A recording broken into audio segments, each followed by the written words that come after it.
if you're familiar with the phrase gaslighting, I was basically gaslit as a kid along with a whole bunch of other people because I was born into a cult.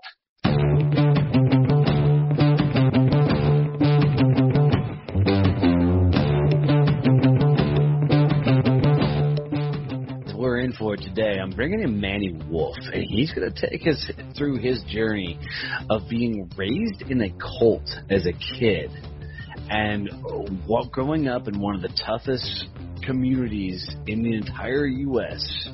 to figuring out how to get away from that lifestyle and is now teaching people how to be rock star speakers and how to command a presence on stage. Man, this is a wild one. Sit back and I hope you enjoy it.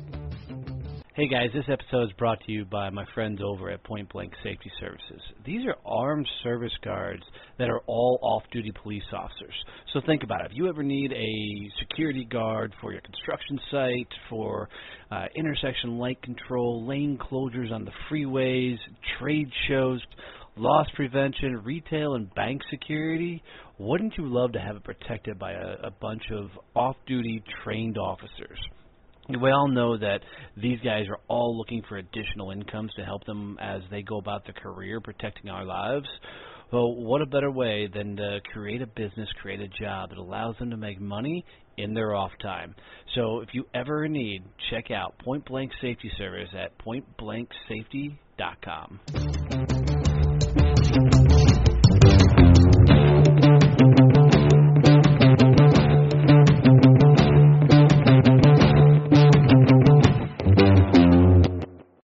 All right, guys, so another fun episode today. I'm bringing you Manny Wolfe. This should be a fun, interactive, a lot of talk about speakers and that kind of stuff. So, Manny, welcome to the show, man.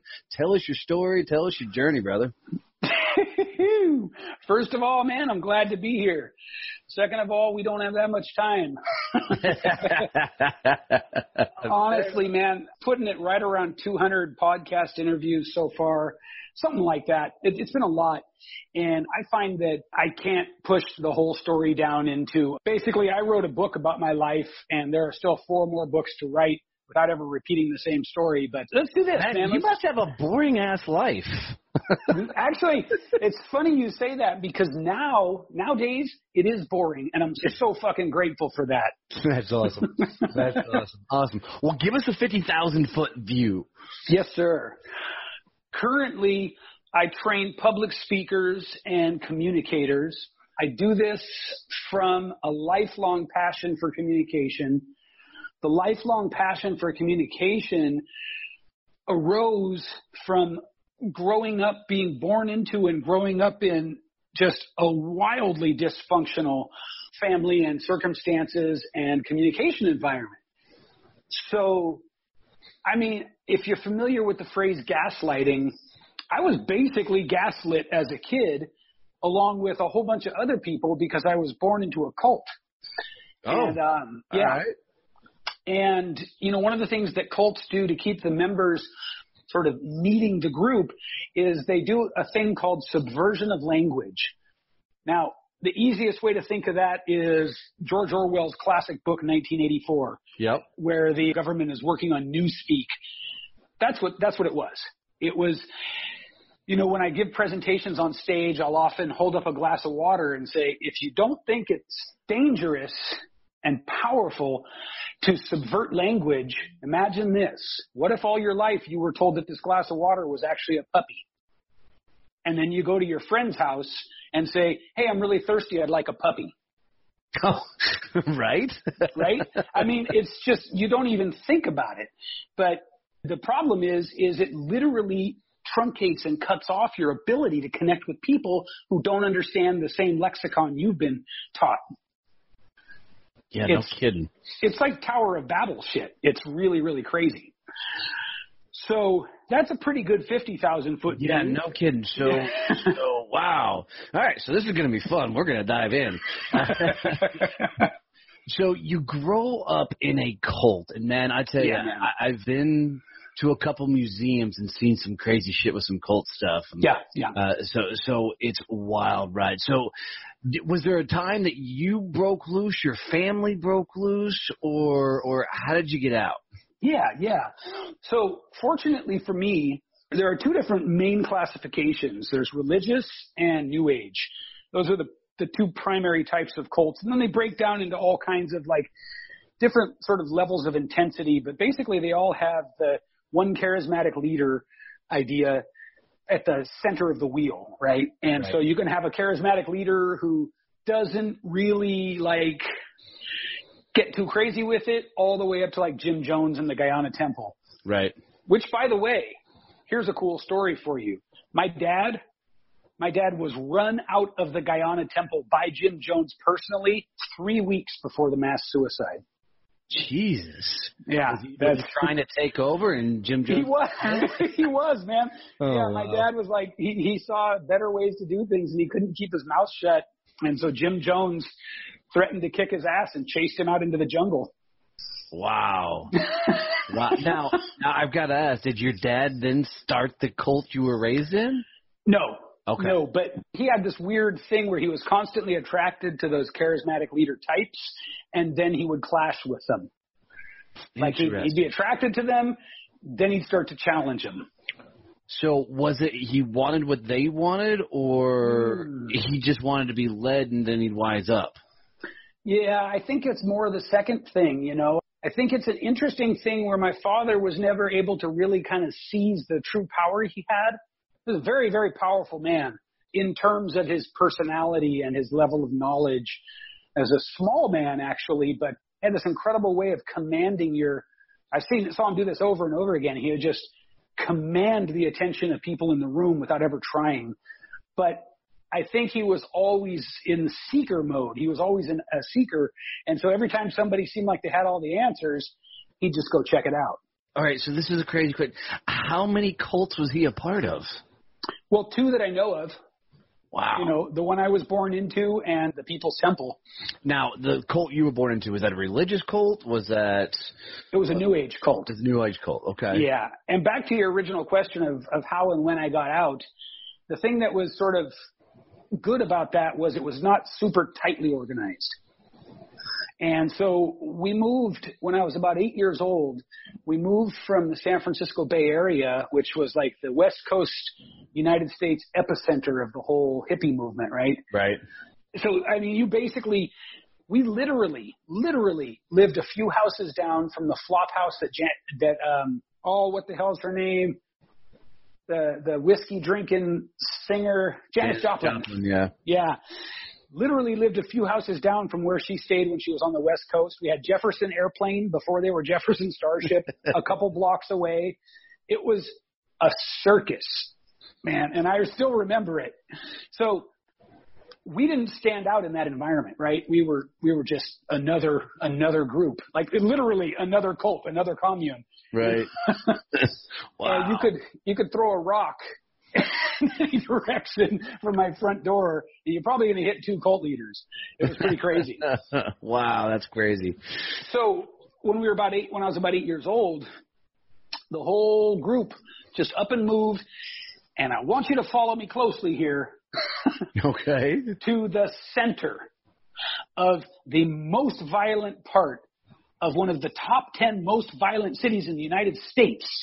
Just the center of the worst ghetto in that city. And how do I know it was the center? Because there was a fucking 3-story mansion in the middle of a ghetto, and that's where we lived. Where was this town at? Stockton, California. Holy cow, okay.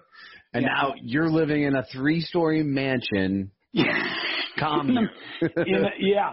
Now I'll give you a picture here. This was and still is, an extremely violent. Murder rate per 100 people or per 100,000 people is very high. It's still on the nation's top 10 list of most unsafe cities. And it's all Latino. And here comes a bunch of long-haired Caucasian people with homemade clothing and school buses painted up all psychedelic with big slogans on the back of them, flying saucers airbrushed on the sides of them that have shit painted on them like UFO ETI World Master Plan. I never forget these things, man. One thing that Worldwide would have work told me stoppage. was y'all had the good drugs. Oh, we did. Yeah, we can talk about that too. Wow. So basically I moved into about a 4 or 5 year time in my life where I couldn't even sleep right. I had to fight every day. I was a target. Inexplicably, for some reason, I was sent to the grade school in my neighborhood, and I got into such violent altercations in that school because at some point I just started sticking up for myself. It was insane. By today's standards, there would have been arrests. There would have been psychiatric evaluations. It was crazy. And so after 4 or 5 years of this, they just sort of caught on that the children weren't safe. And so my blood family was the first one that was allowed to go have like a little satellite house in a safer neighborhood. That was the beginning of my starting to sort of pull away from the group. Wow. You get slung into, not by choice, a violent situation because your family's choosing to follow cultish ways or following the cultish mindset. Sure. And now the cult is giving you a chance to break free by allowing you to live out in the suburbs. Yeah, that's pretty good. I mean, we didn't really break free at that point. You know, it was still high interaction, lots of people from there coming over, us going there a lot. But it was enough distance that, so this was before the internet, obviously, and you need proximity to those kind of ideas for them to stay potent. Right. And so there was enough distance that it's almost like a little bit of light started coming in the windows, figuratively speaking. Right. So as part of this cult, was it ideals? I mean, meaning that they were teaching you thought processes and a way of life? So absolutely, yeah. And that's what they all do. You know, it's really fascinating to me how much you find the charismatic leader motif repeated all through society, right? It's not just cults. It's religions. It's politics. Absolutely. You know, and so everything. Down to motivational speakers. I mean, if you want to go all in. Quite frankly, yeah. Yeah, really. While we're bullshitting, even down to you and I trying to find a tribe, right? 100%. Building a tribe, yeah. So that there's a real, there's a needle to be thread when it comes to the ethics. I remember when I was first starting out, I had just written my book, and it was getting phenomenal early reviews from some people.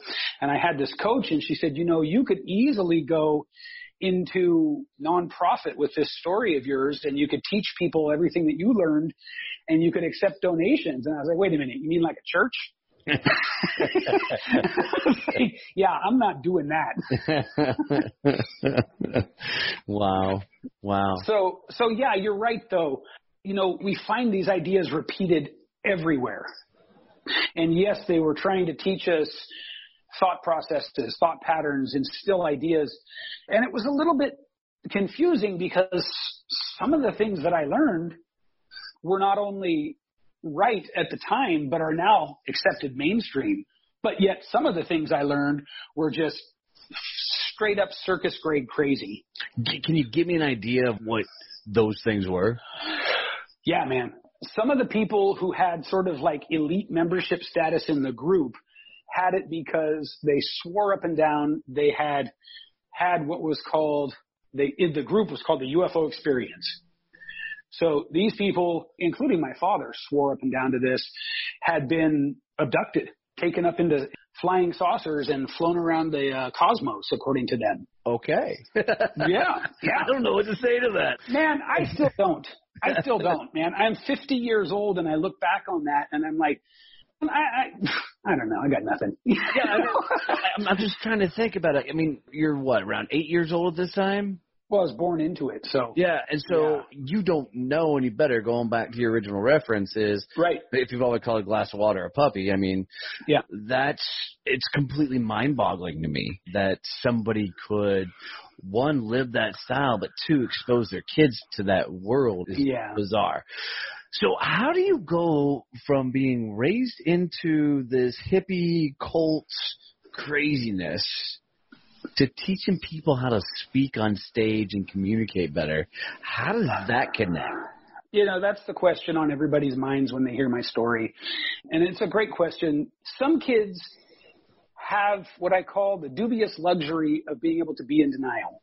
Some adults have that, as I'm sure you well know. I never had that. I was never able to hide behind a curtain of, I'll just make it what I want it to be. And so as a very young child, I saw that there were things seriously wrong with what was happening way before I could articulate them. That discord, that sort of incongruency between what I could sense and what I could articulate, along with sort of a natural affinity for words, pushed me. It pushed me in the direction of first it was I want to nail what I'm trying to explain here. And then it was the larger sense of it was I really like this thing about being able to find just the right words to articulate precisely what I'm feeling.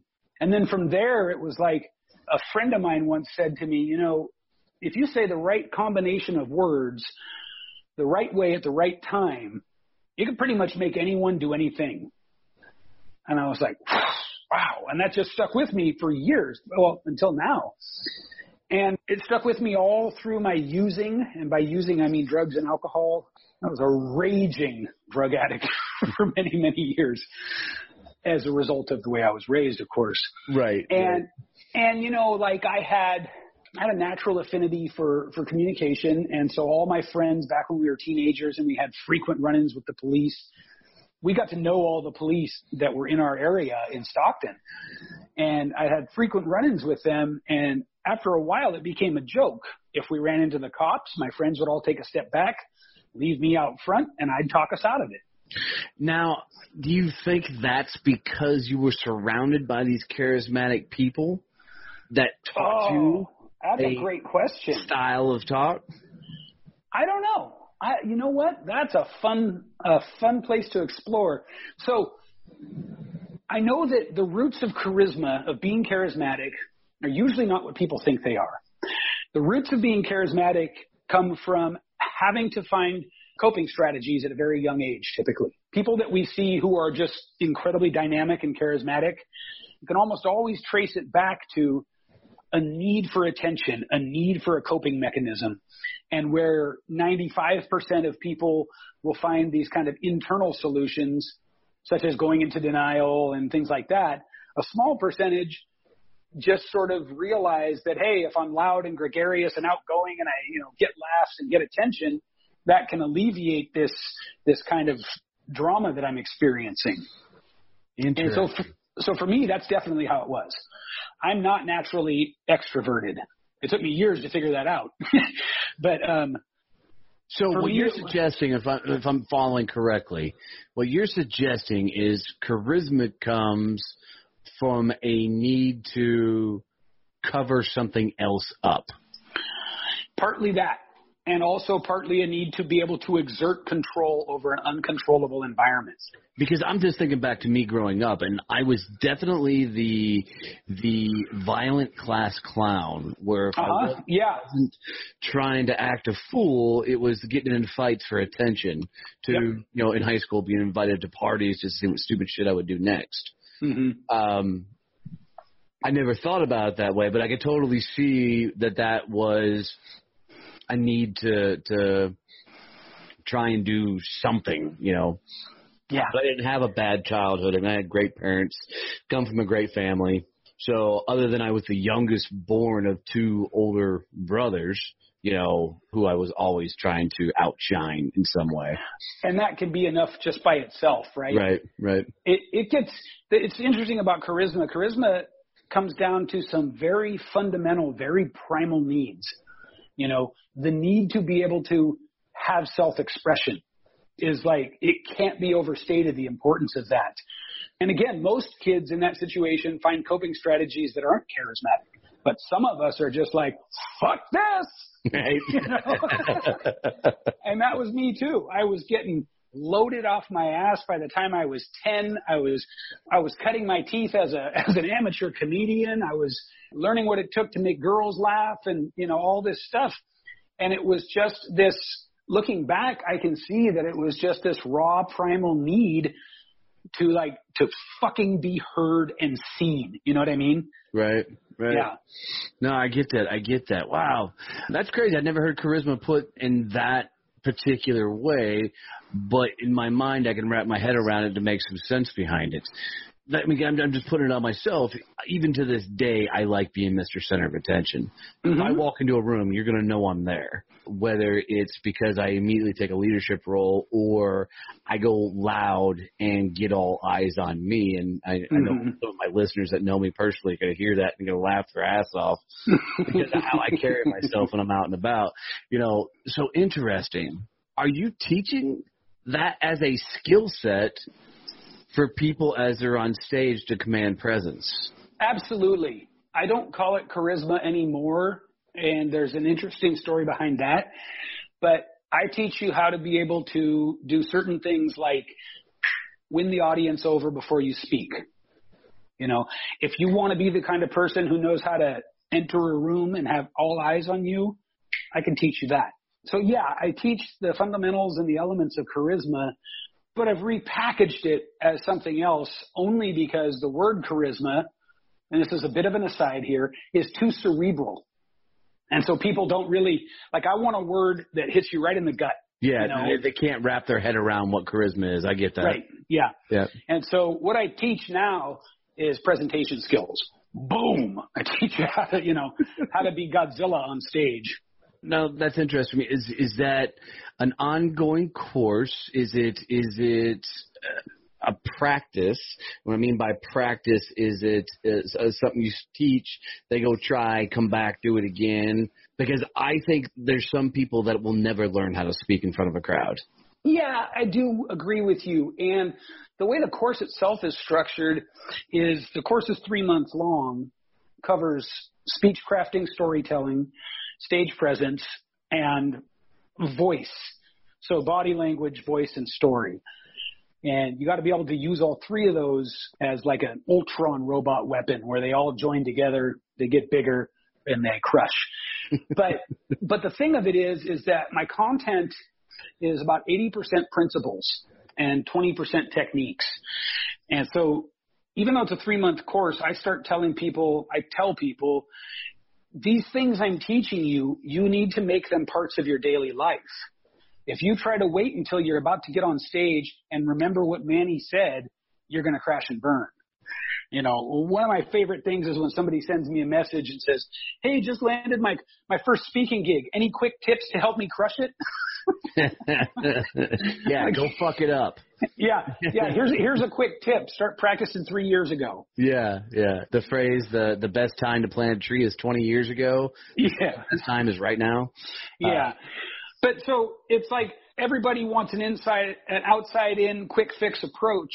And if you really want to be great, you have to do the legwork beforehand. Well, and that's it. And especially in the society we're living in now, is everybody really seems to want this shortcut, right? They want the end game without all the work to get there.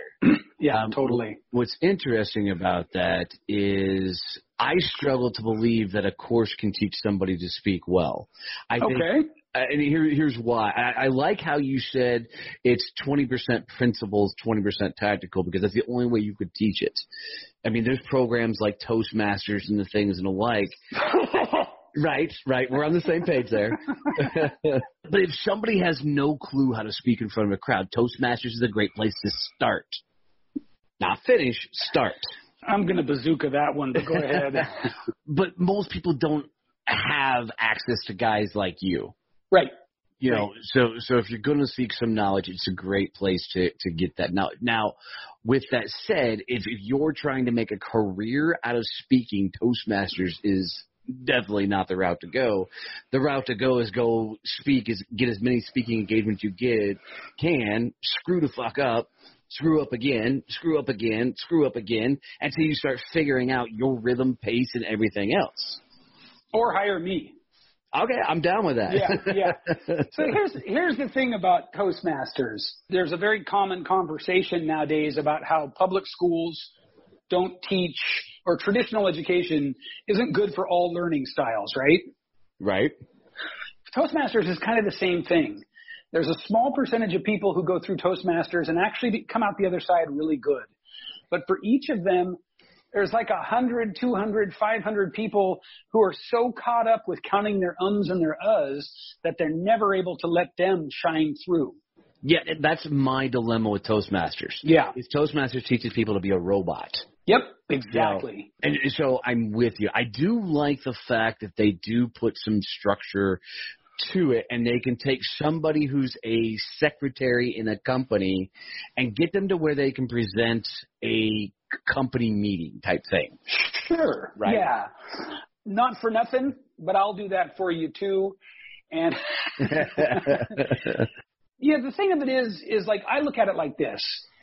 Toastmasters, if you go all the way through it and you're one of the small percent that benefit from their very rigid style of teaching, will make you a great speaker for last century's expectations of a speaker. Yeah, no, yeah, you're absolutely right. So if you want to be back when Zig Ziglar was in his prime, yes, you know, exactly. And Brian, you need to understand something, Donnie. Zig was a natural. He was, but you want to see the prime result of what a Toastmaster speaker looks like. Mm-hmm. Go watch Brian Tracy. Oh yeah. You know, Ouch. I like Brian. I like his information. His knowledge is 40 years old, you know, and hasn't been updated in years. Yeah. But if you watch his very stoic, you know, his very it hurts. It does. It hurts, man. Yeah. Yeah, so just some teasers for people. First of all, if you want to be like Neo from the Matrix before he was liberated, then go to Toastmasters. If you want to be so fucking good at your craft that every time you make a mistake or say or the audience thanks you for it gratefully, come to me. Yeah, and I love that. Okay, so because here's a cool thought process from it, is I think the ability to be a badass speaker is the ability to be your authentic self. Absolutely. When you're on stage. Absolutely. And then from there, you learn how to take your authentic self, turn it up to 11. Doesn't mean shout. It just means your authentic self in high def, 4K, ultra, you know, what is it about you that you really want the crowd to feel? Take that knob and turn it up all the way. Almost like a great actor playing themselves on stage. So this is interesting because I think and I don't disagree with you. I don't disagree. I think there are some speakers that are changing the game as far as how people present to large audiences. And I'm not a fanboy, but I loved Gary Vee's style of speaking because it's so freaking raw. It's so him. Yeah.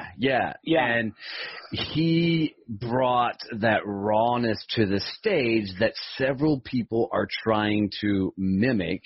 Yes. And be Gary Vee. Well, only Gary Vee can be fucking Gary Vee. I mean, so that style of speaker is completely changing the game from your over-the-top, yelling and screaming motivation. Right, yeah. There's this great quote from Zen Buddhism. It goes something like, we don't seek to emulate the great masters, we seek what they sought. Yes, well said. Yeah. And the point of that is Gary Vee did change the game. That does not mean you should try to be like Gary Vee, because then you're falling into the same trap as if you were trying to be like Tony Robbins or Zig Ziglar, right? You should take Gary Vee coming out and fearlessly being himself, unshaven in his fucking stocking cap and cussing at you and berating you, and understand that why it works for him is that's who he is. Absolutely, and that's why you're seeing the era of guys like Tony Robbins, Zig, and all of them. You're seeing them die on the vine. Totally, man. Because people know it's an act. Yeah. Right? Yeah. They know it's not the real person because you can't be that on all the time, period. Right. Yeah. Right. You can be that angry at laziness all the time like Gary Vee is. Yes. No, you can't be that on. Absolutely. Yeah. Just furious. That's awesome. Fuming. So are your trainings and programs, are they in person or? So, yeah, there's different levels, of course. My bread and butter level is 3 months of group coaching online. And if you're listening to this and you're thinking, hey, maybe I'm going to try that, I encourage you to try it, but understand it takes work. It takes work. And I only say that because people tend to hem and haw about shooting their videos and writing their speech out and stuff like that. It's just part of the online reality. That's the way that I compensate for the fact that you're not being taught in person, right? I make you shoot lots of videos. I have you do lots of writing, and the results are nothing short of phenomenal. No, I love that. I love it. Yeah. Do you think there's some psychological advantage of doing the videos, that it just helps them deal with the awkward and uncomfortableness it's going to take for them to become phenomenal on stage? Yeah. But, you know, it's a fundamentals. It's not a mastery course, right? Okay. The mastery course comes when you come to a 2-day in-person training, or maybe, you know, you get to be a keynote at one of my 3-day events or something like that. Okay. That makes sense. So you get all the fundamentals in the course, and then from there, the next step up is let's do it in person. Let's do it live. So do people skip the fundamentals? Like, you get somebody that's like, I've got that, now it's ready to go for the big stages or something along those lines? So if somebody feels they've got that, I want to see proof of it before I say okay. Oh, makes sense. Makes sense. And so that's the answer there. Really, I mean, it's really unconventional training.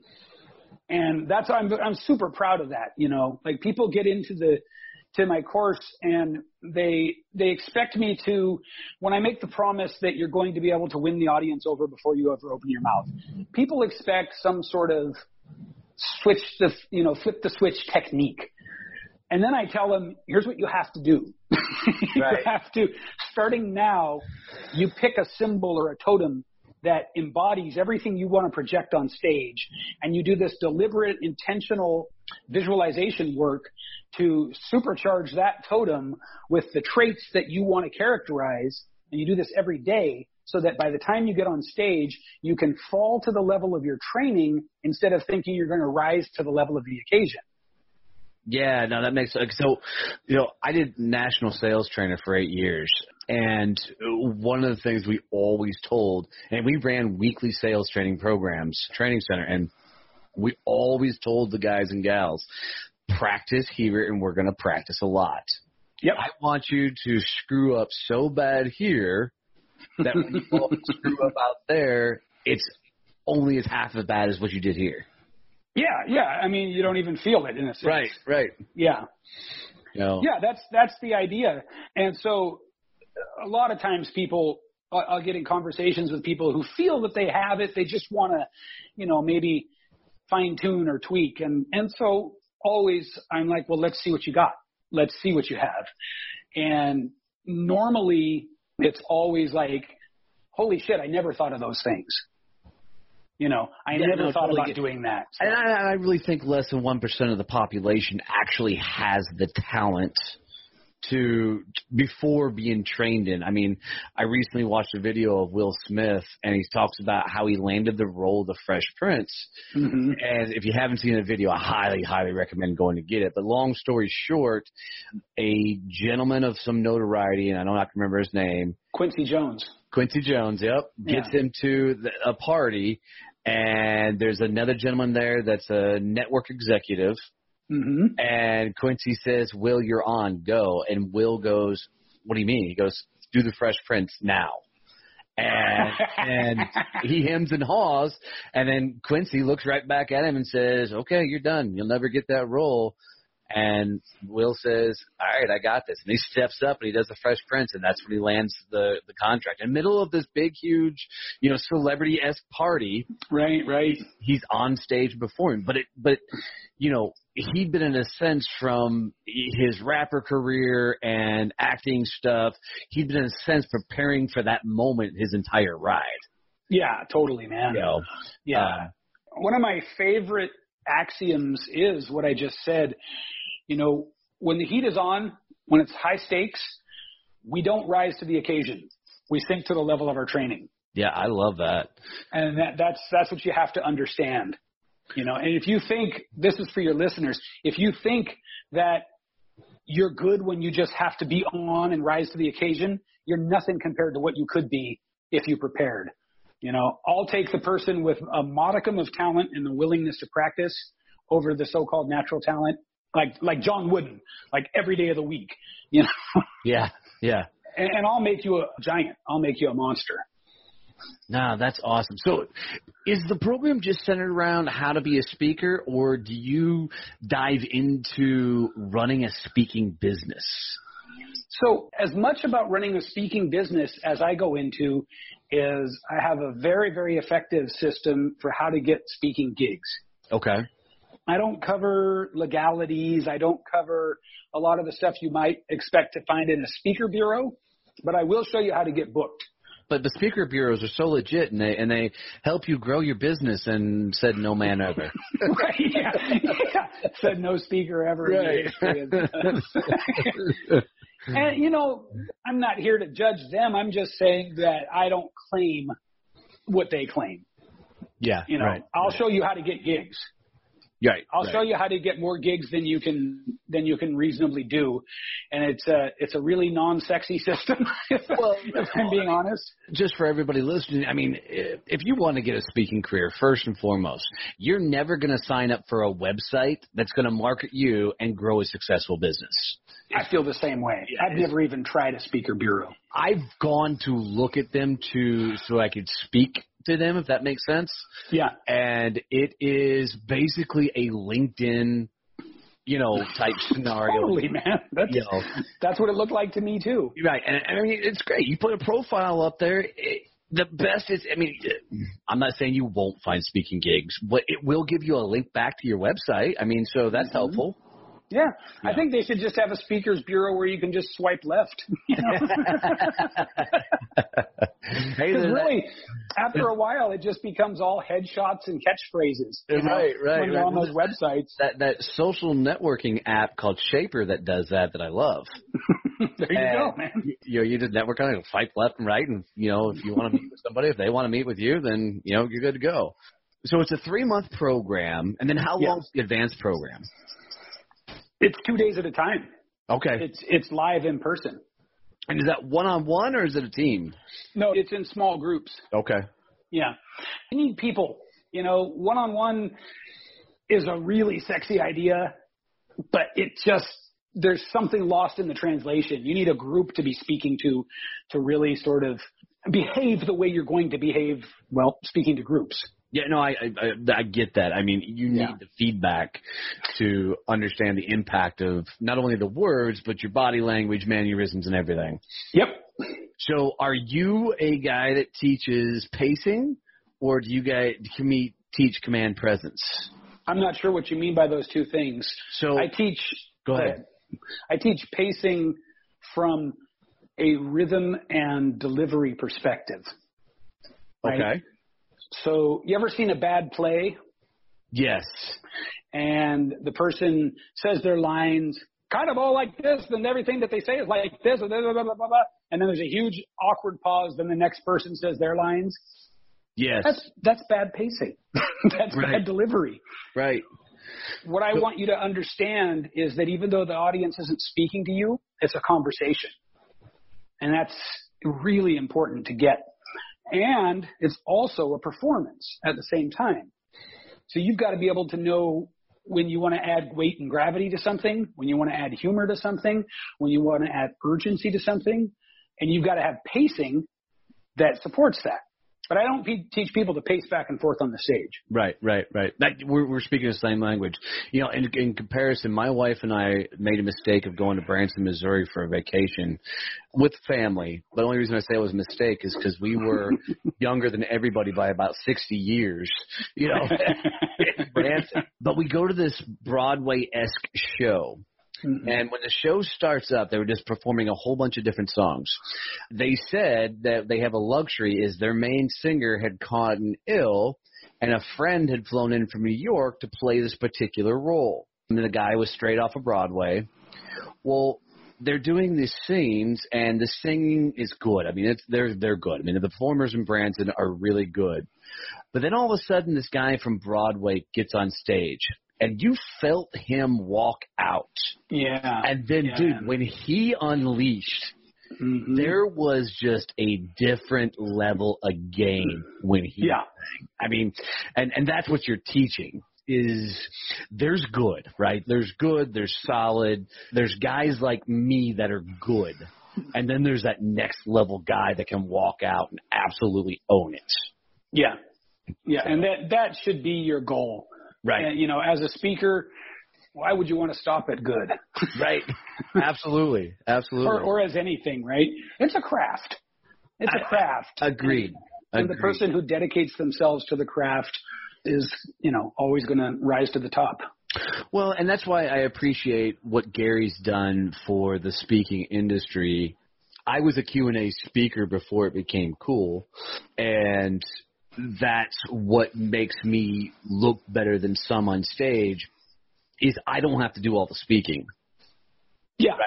You know, you get the crowd engaged, get them doing the things, and you look 10 times better than you actually are. Yeah. You know. And also you bring up a really good point too. A Q&A speaker is a whole different animal, right? And that's part of the reason Gary's so successful in speaking is because people just want to know what he has to say. Right. Right. He doesn't have to take you on a journey. He doesn't have to guide you through a transformation of thought. He just has to answer your questions in Gary V fashion.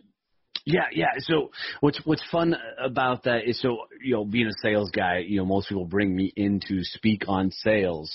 Mm-hmm. And it's fun. I get to stand in front of a room and go, okay, I've spent 19 years in the sales game, 8 years as a sales trainer.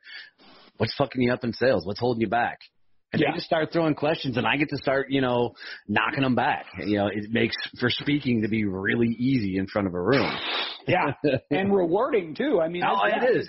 It's fulfilling as hell. It's a pretty good gig. Yeah, yeah. Well, I mean, I don't have to go in with a canned presentation, and I don't have to remember at this certain point I've got to say this. You know, so it makes it a lot easier. So if you want a low point of entry into speaking, become a Q&A speaker. You know, if you want to get the work, yeah, absolutely. And that's part of the trick is when, from a speaking standpoint, if you don't have a canned platform, it does make it more difficult to find speaking engagements because people are like, "What do you speak about?" I'm like, well, "What do you need?"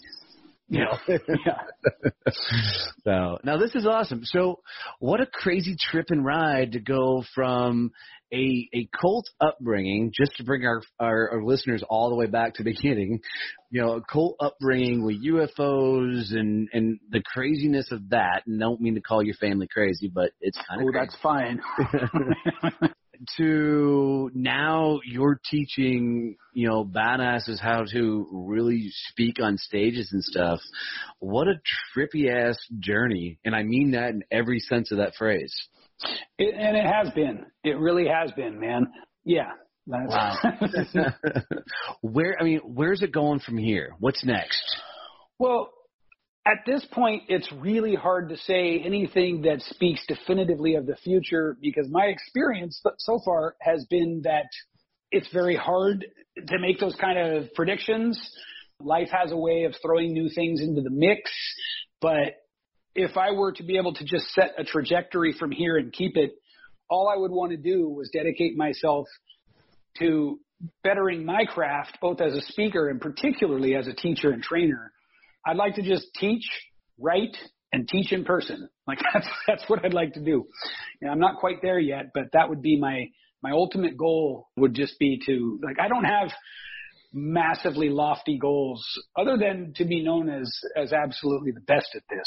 You know, what I tell everybody, as long as you know where you want to go and you get to work, the universe has a funny way of showing the hell up.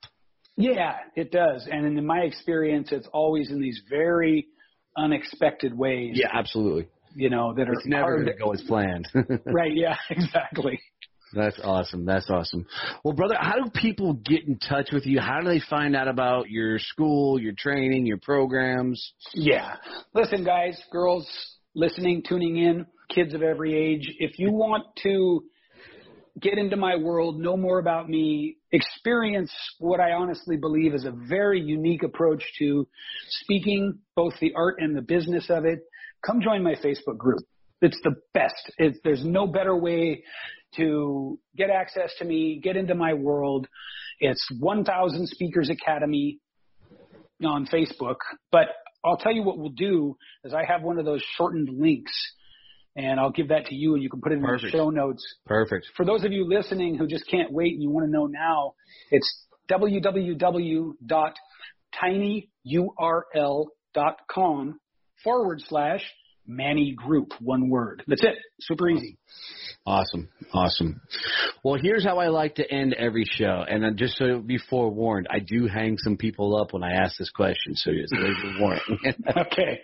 So if you were going to leave my listeners with a thought, a statement, a phrase, a slogan, something that they could take with them on their journey, in particular when they get stacked up against it and life is punching them in the face, what's something that you could say to them that they could pull out of their tool belt and use to help push through it? Yeah, man. Always. So my life philosophy is born of experience. It's not pie in the sky. It's not abstract. And it's simply get up one more time than you fall. Sometimes all this highfalutin spiritual tools and concepts and these entrepreneurial sort of platitudes and everything, they dramatically overcomplicate that the engine of it all is to be able to keep pushing forward. So if you can get up one more time than you fall as a perspective on life, then you're okay. I love that. And the only thing that I would add in there, and it stands on its own by all means, is you never fail. You just quit. Yeah, exactly. You know, if you keep pushing forward, there is no failure. It's only a failure once you stop. Yeah, totally. It's only failure once you let it go. Yeah, absolutely. That's it. Well, Manny, I got to tell you, man, I really, really appreciate you jumping on here and sharing your story with us. What crazy-ass journey you've been on, man. But as a friend of mine, Sean Douglas, says, your mess is your message. Mm-hmm. So thank you for sharing your journey. Thank you for letting us into your world a little bit, brother. And, thanks for coming on the show. Absolutely, man. It was a pleasure.